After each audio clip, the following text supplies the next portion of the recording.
What I got, you can't buy. It resides between my eyes. Walked through the fire, came out better on the other side. See, life's like a beach if you find the sand. And right now, I'm feeling like 100 grand. You are listening to Inspired Insider with your host, Dr. Jeremy Weisz. Dr. Jeremy Weisz here, founder of InspiredInsider.com, where I talk with inspirational entrepreneurs and leaders. Today is no different. I have Joe Mindak of theconnective.me. Check it out. Before I formally introduce Joe, I always like to point out other episodes people should check out of the podcast. And since I know you have owned agencies and sold an agency, there's some interesting episode I did with Jason Swank where he talks about how he built his agency up, also how they're buying agencies and how he evaluates them. Todd Taskey's episode also talks about he helps agencies, kind of connects an agency to private equity. And he's got the Second Bite podcast. So you can check that out. And some other amazing connectors. When I think of you, Joe, and the connective.me, and I was checking out what you do, we're going to talk about how the model works and what you do there, which is pretty cool. I had interviewed Jason Gaynard a long time ago, who runs Mastermind Talks. And I also had Kevin Thompson on, who does events as well. So check those episodes out. And this episode is brought to you by Rise 25. At Rise 25, we help businesses give to and connect to your dream 100 relationships. And how do we do that? We help you run your podcast. You know, we are an easy button for a B2B business to launch and run your podcast. You know, for me, Joe, the number one thing in my life is relationships. I'm always looking at ways to give to my best relationships. And I know you're the same because I've watched your videos online. And, you know, I found no better way to give to my relationships than to profile their company, what they're doing, and the people I admire on the show over the past decade. And, you know, shout from the rooftops and share what they're working on with everyone else. So if you've thought about podcasting, you should. If you have questions, go to rise25.com to learn more. And before introducing today's guest, I want to give a big thank you to Nikki Fielding, you know, because if it weren't for Nikki, I would not have met Joe. So thank you, Nikki. She's CEO of Digital Brand Expressions. And she's been doing this for over, I don't want to age her, but over a couple decades. She's been doing this, and she does services like SEO, paid search, and she's worked with brands like Mitsubishi, Aleve, the Ritz-Carlton, Wall Street Journal. So I'm excited to have Joe Mindak. He's founder of The Connective, and he's helped to assemble a community of purpose-driven connectors, subject matter experts, entrepreneurs, and what they do is they help open the doors for each other, create value for one another. And he's started 7 businesses. Probably when you're listening to this, maybe there's over 7 businesses, but includes a marketing agency, a magazine, a beer company. And he has a software company as well called Noladex that powers the Connective, and you can use it also. And he's going to talk about that. Joe, thanks for joining me. Yeah, Jeremy, thanks so much for having me, and appreciate Nikki making the introduction here. So excited to chat with you great. Today. Yeah, she's awesome. Talk about the Connective. Sure. Where did the original idea come from? So, you know, it's something I had kind of slowly worked on over the years. I had an agency, and we used to broker print. And then I said, you know, I don't want to do that anymore. And I just said to the print agencies and companies, said, look, when I send you a lead, how about, you know, send me a commission? And they were like, sure, you know, I'm happy to do that. So I didn't want to leave money on the table. So I got out of the brokering of the printing and just sent it to people, and I make a couple bucks here and there.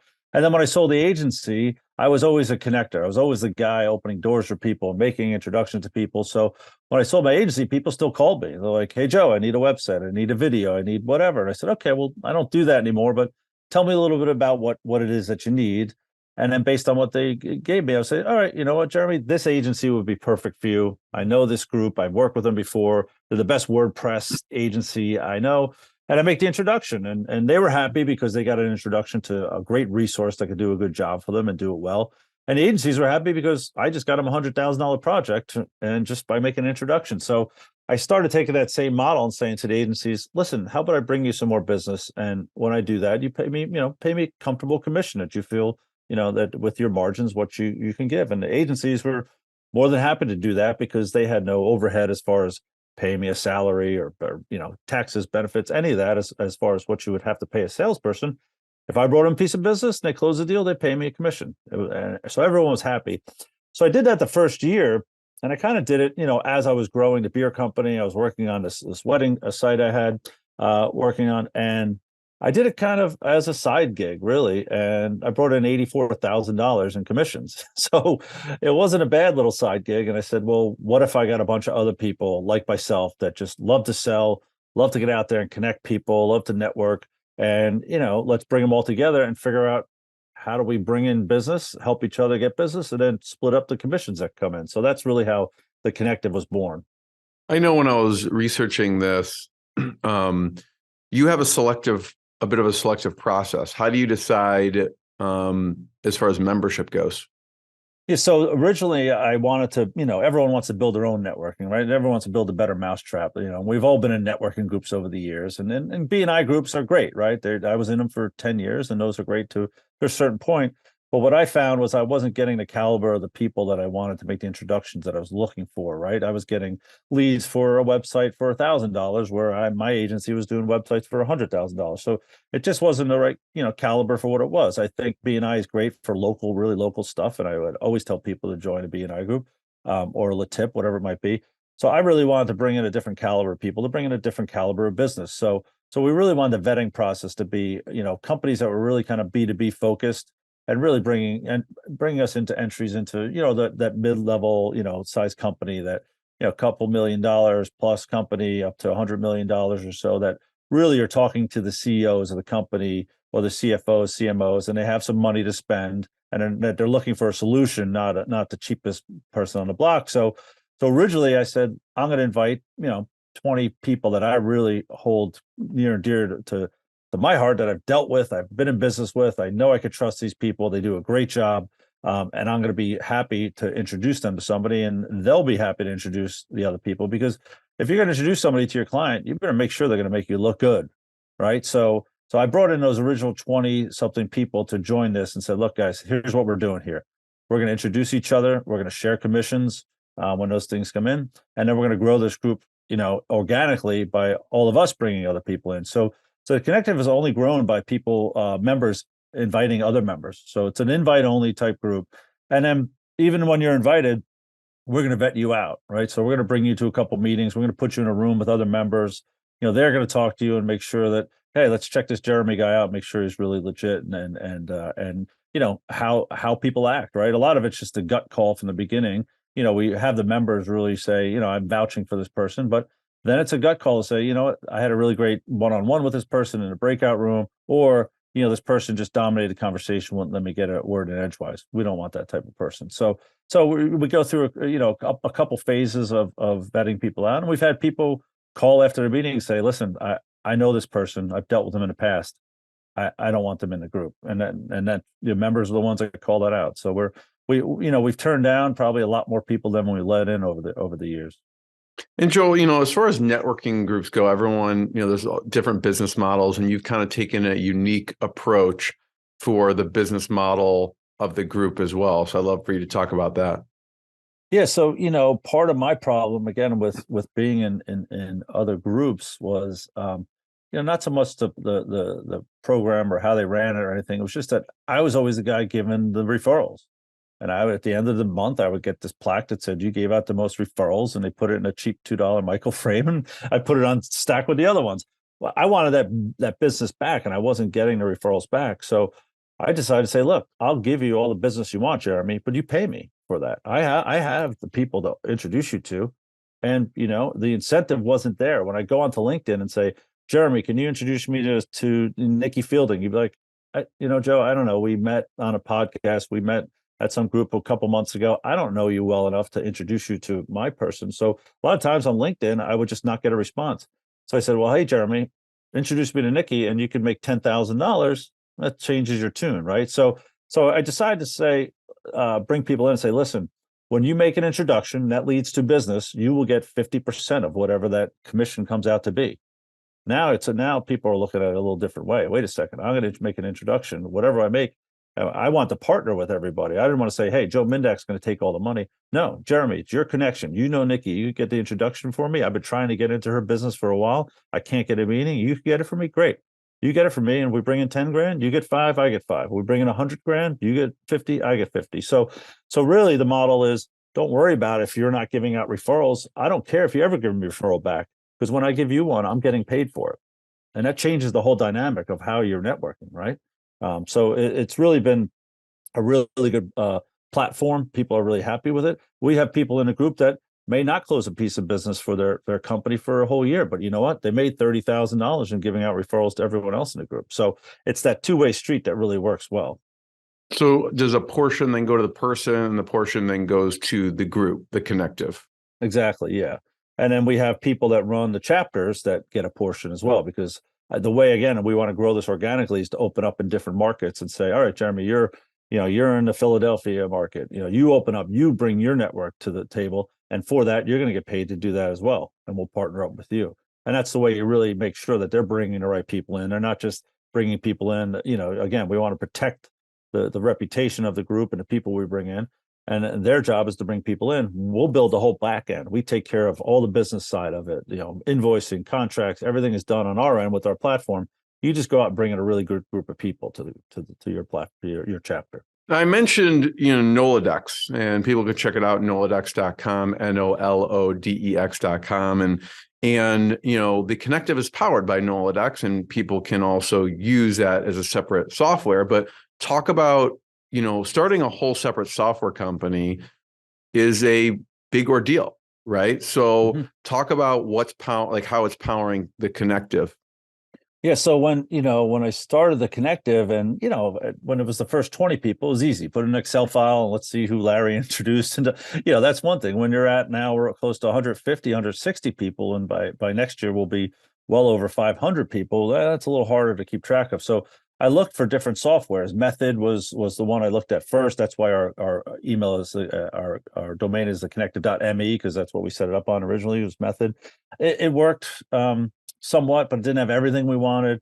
I found a place up in Canada, another anyway, just like most people, like a company tries to find a software that can run what they wanted to do, and I just couldn't find something that did everything. So I said, all right, I'm just going to build it myself. So we built the MVP. Pierce built it for us last year, and it works, right? It works great, and it keeps track of all the referrals. It calculates the commissions automatically, sends out the invoices automatically. It does a lot. But we need it to run a little bit better, right? We're driving a Honda right now. We need to drive a Ferrari. So we're building that Ferrari now, and that's going to power the Connective as we grow. But also as we're building it, we said, you know what? There's a lot of other networking groups out there that want a software to run their group, right? So our software is very customizable.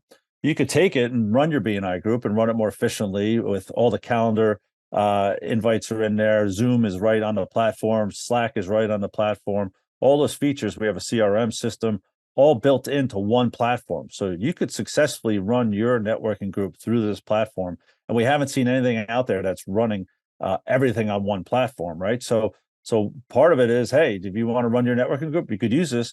The other part is, if you want to actually take your networking group now and share commissions like we're doing and use the model that we've built, you can do that as well. And you could customize it any way you want. If you want to split it 80-20, you want to split it 70-30, you do the splits however you want. But now a person can come in and say, I've always wanted to run my own networking group. I didn't have the right tools to do it. Great. For $100 a month, you could use our software and start your own networking group. And then you could charge $100 a month for members. So if you got 40 members, you could bring in $4,000 a month to your own networking group. Now you're making $50-something thousand a year just running your group.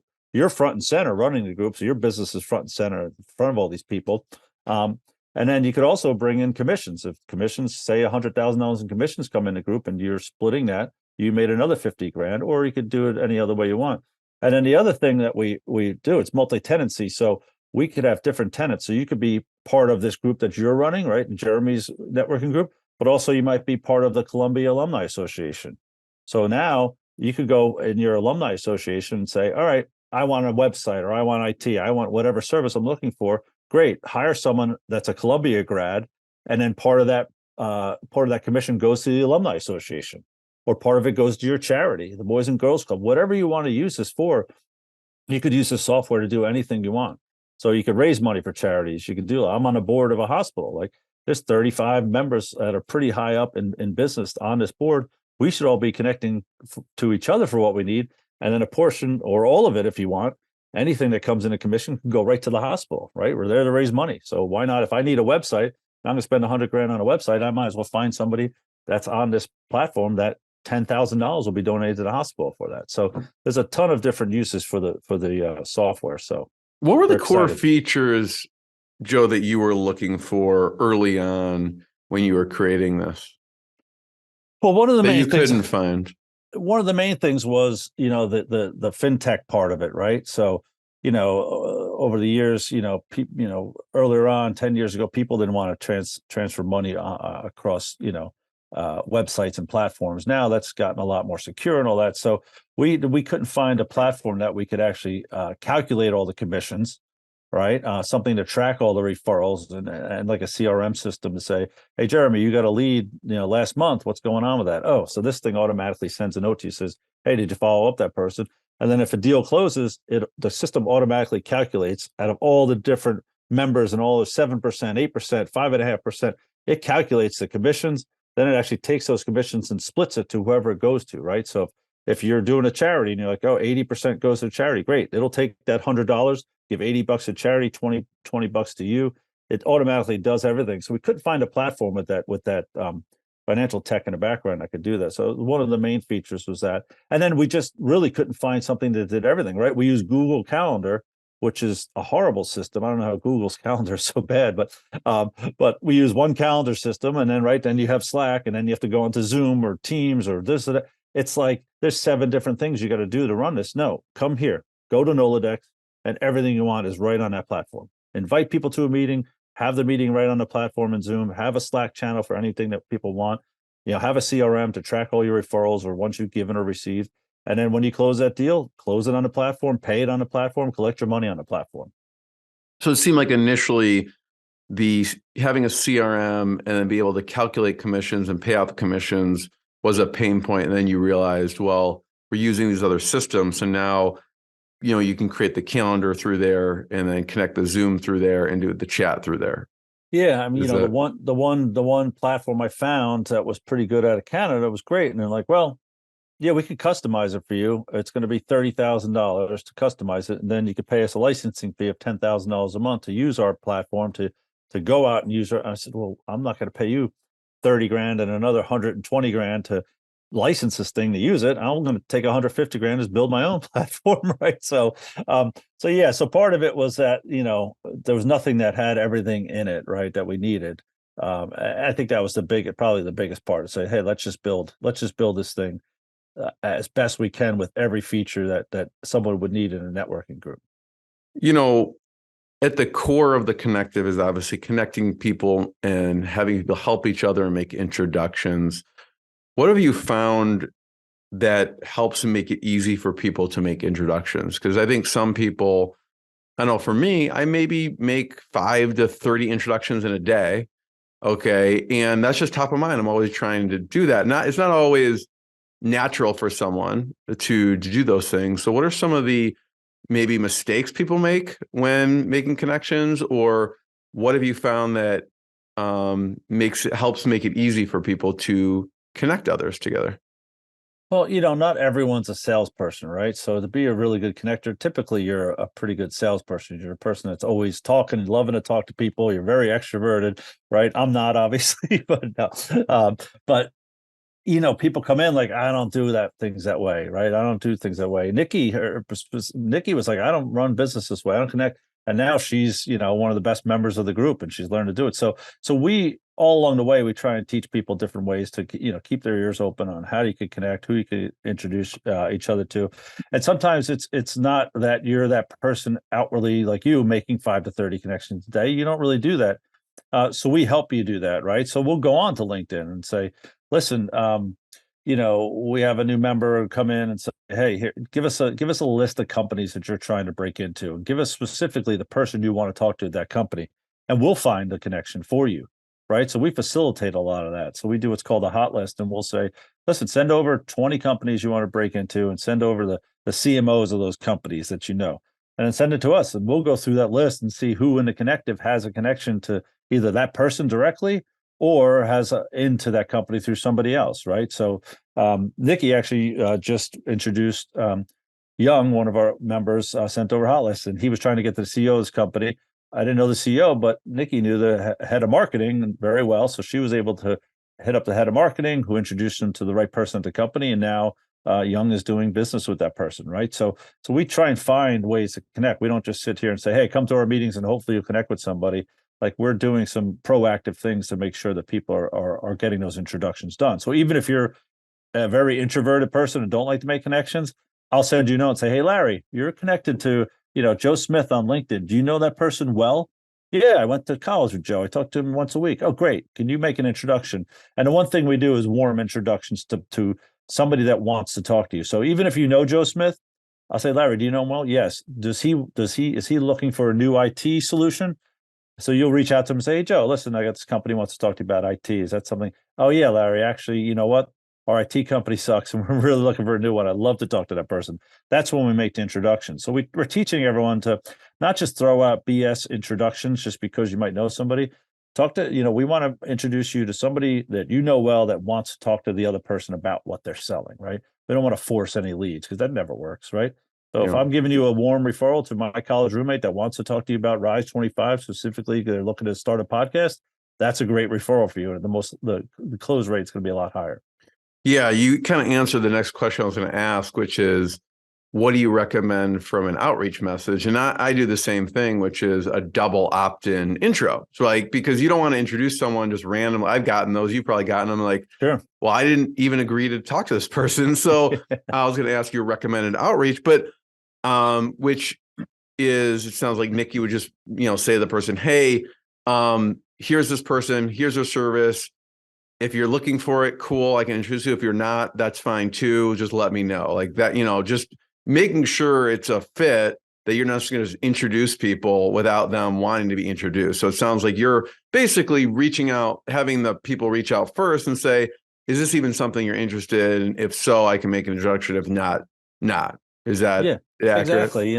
So you don't want to, forcing introductions never works, right? Like when I started this, I had someone want to talk to my buddy who is a CEO of a company, and don't name the company, but it was like, hey, I want to talk to him about, it was call center services, and I talked to him. I went to college with him. I said, Jim, hey, he lived on my floor. We knew each other well in college. I said, Jim, listen, guy wants to talk to you about call center service. He's like, no, you know what?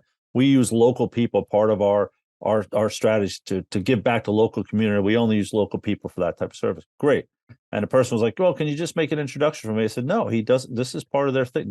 They've decided on this. I don't want to, because I want to call that Jim for something else down the road, right? That he may want. And I say, hey, Jim, listen, somebody wants to talk to you about SEO. I have this woman, Nikki, she wants to talk to you. Oh, we're looking for an SEO company. That's when the introduction comes in and makes it a lot better. Mm-hmm. So, and we make sure that people, you got to have some sort of need, right? Why do you want to talk to that person? What's your value proposition that person will want to talk to you? Well, hey, Larry, listen, are you having trouble getting new clients? Are you having trouble with your profitability? Oh yeah, Joe, you know what? We can't figure out which products are selling better and which ones will make the most profit on. I would love someone to come in and tell me how I could be more profitable. Great. Let me make the introduction then. So we want to make sure everyone has like a little blurb they could send out for you to say, hey, Larry wants to talk to you about this. Is that something you're having, a pain point on and you want someone to solve it for, right? That's all sales. So yeah, we want everyone to have something ready to go. It's when they're going to make that introduction for each other. What are other mistakes people? I was actually just listening to Joe Polish, who runs Genius Network, his book on what's in it for them. It's really good about just, I don't know, I always love learning about what other people are doing to add value to other people. And so it's a great book.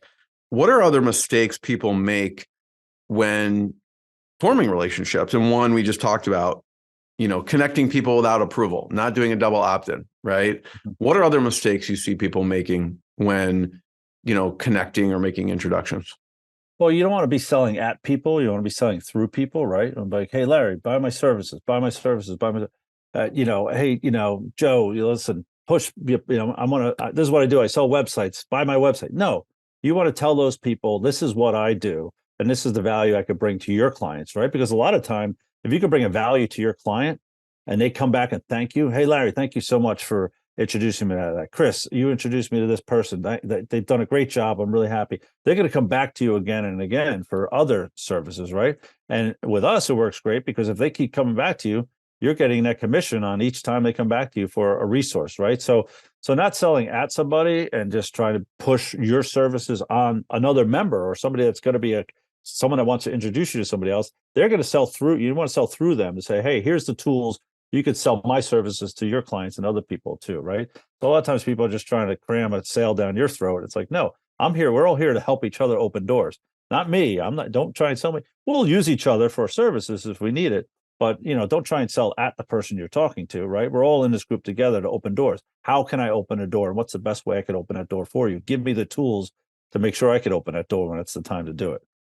Another one that you just mentioned that made me think of, Joe, is gratitude and thanking people. I oftentimes, just following up and saying, how'd that go?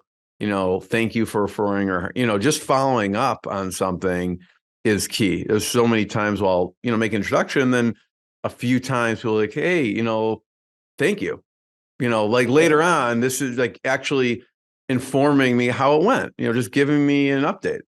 Yeah. No, it's the simplest things are sometimes missed by people, like in the thank you. I mean, I'll send thank you notes out handwritten, and nobody gets that these days, right? And that's a huge thing. Somebody gets it, like, wow, that was really nice to do that. Just having a thank you is good. I had one of my friends, I connected, again, without mentioning names of companies or anything, it was a friend of mine that was looking for a service. I connected the guy. It's a $75,000 project. And all he said to me was how he lost money on the deal several times. And I said, listen, I'm bringing you a $75,000 project. If you can't figure out how to make money off it, it's not a gazillion dollars, but it should be a decent sized project for you. And don't keep telling me how you lost money. Just how about a thank you? How about I don't care if you lost money, that's your fault, your business. Maybe you should get out of the business, but not even a thank you, more of like a, hey, like the opposite. It was like a hindrance that I gave him later. I said, you know what, that person will never get another phone call from me again. Ever. Or the person's trying to encourage referrals and complaining about a referral. Yeah. That's going to induce the opposite activity from you. But a thank you to somebody. I just, I have something I'm trying to get done with the play that I wrote. And, I met the guy recently a couple of months ago, and he's got the introduction to connect me to somebody. I thanked him for his time a few times. I said, I just really appreciate you, someone like you, having the connections you have to take time to speak to somebody like me. I really appreciate that. And, you're, how I look up to him and his career and what he's done. It's very impressive. And just the fact that you're taking time to help someone like me out, I really appreciate that. And, I think that goes a long way, right? Somebody's sticking their neck out for you. You want to thank them for it. So I want to take, all of your career path has kind of led you to what you're doing now. And you've had a really interesting career path with, like we mentioned, the brewery, the magazine, the agency. So I want, with Tisha Creative, I always love talking to agency owners who start in the mid 90s, because the landscape was so different than it is now. Talk about like what was when you were, again, the idea behind starting the agency, and then you eventually sold it. So I'd love to hear about how that came about. Yeah, so I just, I got out of college. I went to school, University of Dayton out in Ohio, and I came back. The Flyers, right? Yeah. So I was, I was originally business major, and I switched to education because I wanted to teach. And then by the time I got out, I was like, I had a pretty good resume with all the stuff I had done in college. I'm like, I should make some money first, then I'll go back to teaching, which I eventually did. Last year I started teaching, but I got home and I was going to be a sales guy, right? Obviously, I was either going to be a sales guy or a politician, right? So I became a sales guy, but I couldn't get a job, right? I was coming back to the city, going to Manhattan and interviewing, and nobody would hire me without a year experience. So at the time, my dad had a small printing company. That was Tisha Industries, right? My mom's name is Tisha. That's where her name comes from. And so my dad had a small print shop. It was my dad, right? My uncle worked for him for a couple of years, but basically it was my dad. And he was like the best sales guy ever. Like he could sell anybody, anything. And he did great with that. Then he would actually do the printing himself. But at that point in the mid 90s, Kinko's came out, computers were coming out, personal printers at home. Like people People go to Kinko's and print 1,000 letterheads for $20 instead of going to a printer. So my dad wasn't doing as well. He wasn't going up, that's for sure. The hockey stick was turned the other way. And so I said, Dad, listen, I can't get a job. I'm living at home. Give me $20 a week so I could go out and buy some beers and I'll go sell for you and get my experience. So that's what I did. So I sold for a year and got it under my belt. And then after a year, I was like, well, you know what, Dad? I said, why are we going to go out? Why am I going to go get a job with Jeremy and sell for him and make 7% commission when I could just do it myself? So that's how I got involved. So we took out a small loan for $50,000 to buy buy bigger machinery and grow this thing. I said, Dad, we got to grow. We can't be printing business cards and letterheads. We got to print brochures and all that. So we did that, and we went from a $250,000 print shop to a $3 million agency in the course of about 3-4 years. So that's really how it started, and it was just really me selling and us figuring out how to do what we were selling, right? So how were you selling at the time, Joe? Were you calling people? Were you knocking on doors? What were you? Because we're talking like 1996, like people aren't really using email at this point. So what were you doing? I was using, and I just taught my kids that I teach my entrepreneurship class at Stevens this. I said, you know how LinkedIn started, right? And I don't know this is necessarily how it started, but we used to have a book that was all the people from University of Dayton. You would buy the alumni directory, right? And it told you who was in marketing, who was in this, and you would go through that book and look up people. I'm like, oh, Jeremy, I went to school with him. He's in marketing now. Hey, Jeremy, it's Joe Mindak. We went to school together. Do you do so a lot of it was finding those, instead of cold calling, which works to a certain extent, but at that point it was still working. But I was cold calling, but more warm calling. No, very precise. Hey, Jeremy, you went to UD too. Yeah, you remember you were 96, I was 95. Yeah, oh yeah, I remember. And then so making those connections and introductions. So that's how I was trying to get into people and really get out and network. That's smart, right? I joined a B&I group. I would go to any meeting I could get to. So it was just really selling into those places. Then once you meet a couple clients, they introduce you. Then it was referrals. Then I was like, oh wow, this referral thing is great. So that's how I started really becoming a connector.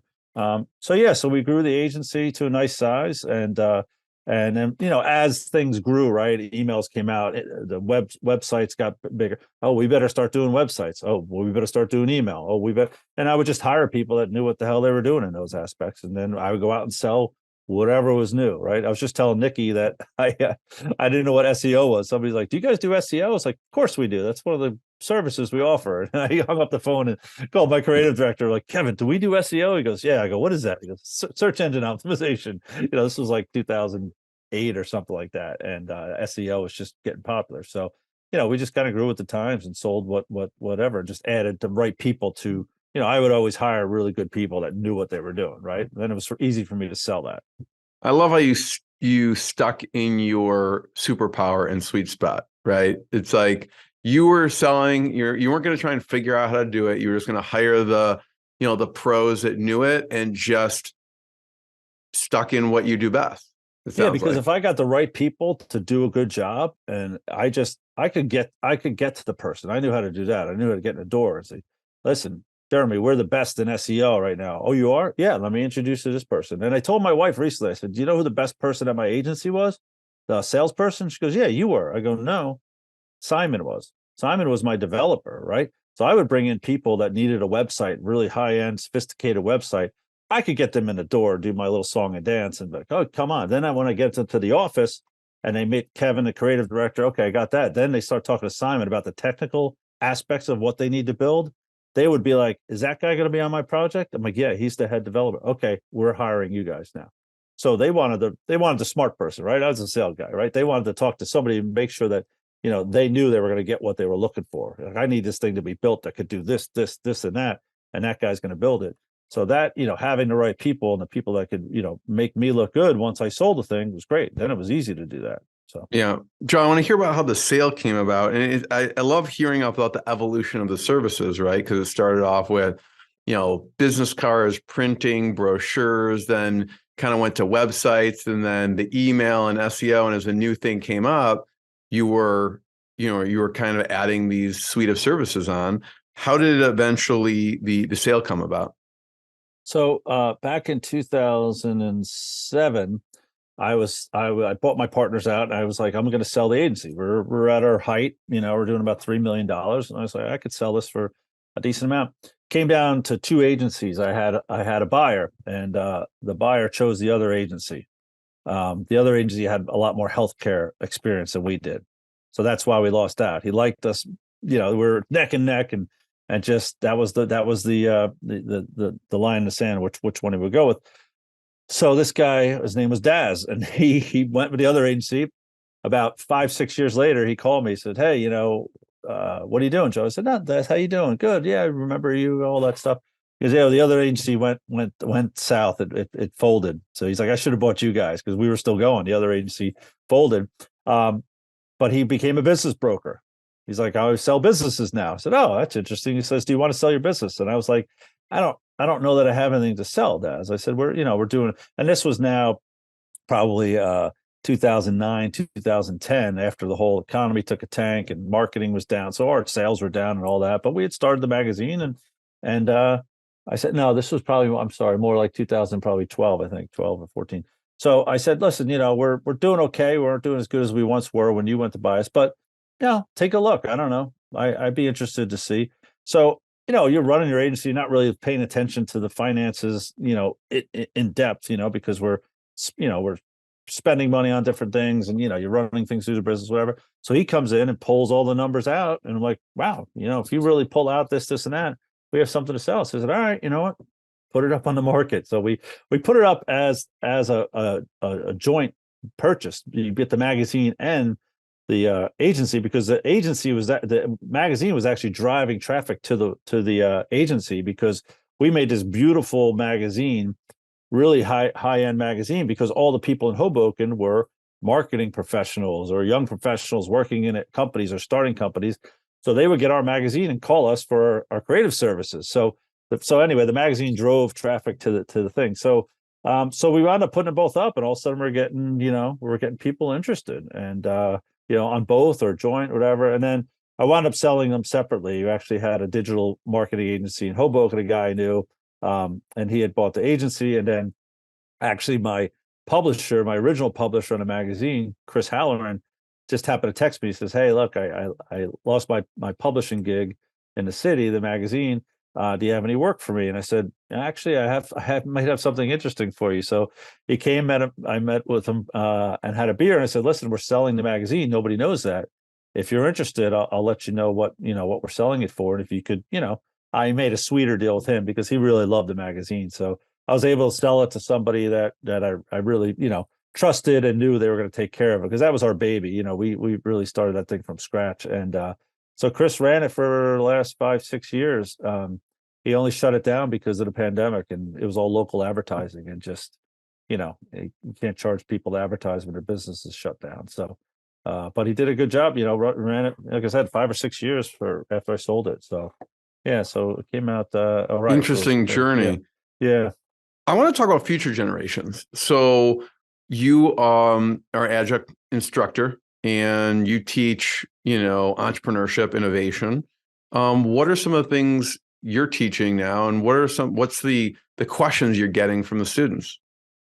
Well, I think a lot of it is just this confidence level of like, how do you do that? How do I start? How do I even start a business? Like they're like, I have an idea, but I don't know where to ever begin. And you got to understand it. It starts somewhere small, right? You don't have to start big, right? So two things I showed them. One was the magazine. I said, "Do you guys know how I started this magazine?" He's like, "No." And I showed them the magazine. They're like, "This is a beautiful magazine. It must have cost $1 million to start it." I said, "Guys, it cost me $3,000, $3,000. I started the magazine with. That's all the money I ever put into it." Right. The other way, the way I started it was I needed $12,000 to print the first issue. So I said, you know what I did? I went to every store on Washington Street in Hoboken and everywhere in town and printed out that $3,000. We printed some marketing kits and I went and knocked on every door and banged on every store and said, "Do you want to buy an ad in this magazine that I'm going to produce?" And I sold $12,000 worth of advertising. I took that money and paid for the first print run of the magazine. So I said, so that's just tenacity and getting out there and doing it. You have something go out and sell it, go out and do it.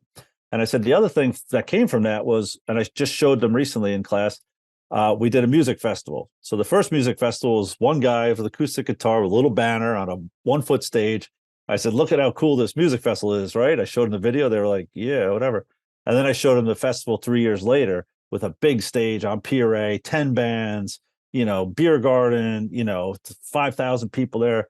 I said, something starts small, right? This thing was $2,500 budget that we had sold for sponsorships that paid, Ray $200 to play that day, $100 band. But then it came into $100,000 music festival where we paid the band $35,000 to play. So, we got to start somewhere, start small. You don't need to start, huge. You got to start and get it out there and then work hard, right? I mean, like anything, if you work harder than everyone else, you're going to be successful. Yeah, I love it. I'm curious, are there any good ideas that have come out of the class? So start small. And really what you did was you pre-sold it. So your risk was low. I mean, you put some time and you put a little bit of money in, but you weren't going to go out and create like 100,000, print 100,000 magazines before you sold it, right? And so you really pre-sold it. So you minimize your risk. Because some people, Joe, that's what they do. They go out and they just go all in and they haven't sold anything yet from it. Yeah, no, you got a proof of concept first. Yeah, and every company that I started, I started small. Even a connective, I didn't put a lot of money into this. At that time I could, but I didn't. Right, I put about $5,000 to start what you see today, right? Which is a nice size company. You don't need to put a ton of dough in it. You need to be smart about how you're going to do it, right? I have a friend that just put over $1 million into his first business to get in all this debt. You got to start selling. You got to sell a lot of cheeseburgers to pay the rent, and But I'm saying, but like you put yourself in that debt to start. Now you got to pay all that money back. So it's going to take you 5 years before you start making money because you just you don't want to go into something that's going to cost you a lot. So I always try and start it small and see if it works first. Right? We built out this MVP. Let's see if it works. Let's see if we get traction. And we did. And now let's continue on and go to the next phase. But we're raising money now for the company, but because we've proven the concept that, now we're just raising money to accelerate growth, so. It's easier to raise money when you have revenue. Right. Yeah, exactly. Right. Yeah. Than an idea. Joe, first of all, I just want to be the first one to thank you. Everyone should check out theconnective.me and check out noladex.com. To learn more and check out more episodes of InspiredInsider.com. And Joe, thanks for sharing your stories and your knowledge with everyone. Appreciate it. Yeah, Jeremy, thanks so much for having me. This is great. I really appreciate it. What I got, you can't buy. It resides between my eyes. Walked through the fire, came out better on the other side. See, life's like a beach if you find the sailing right now. I'm feeling like 100 grand.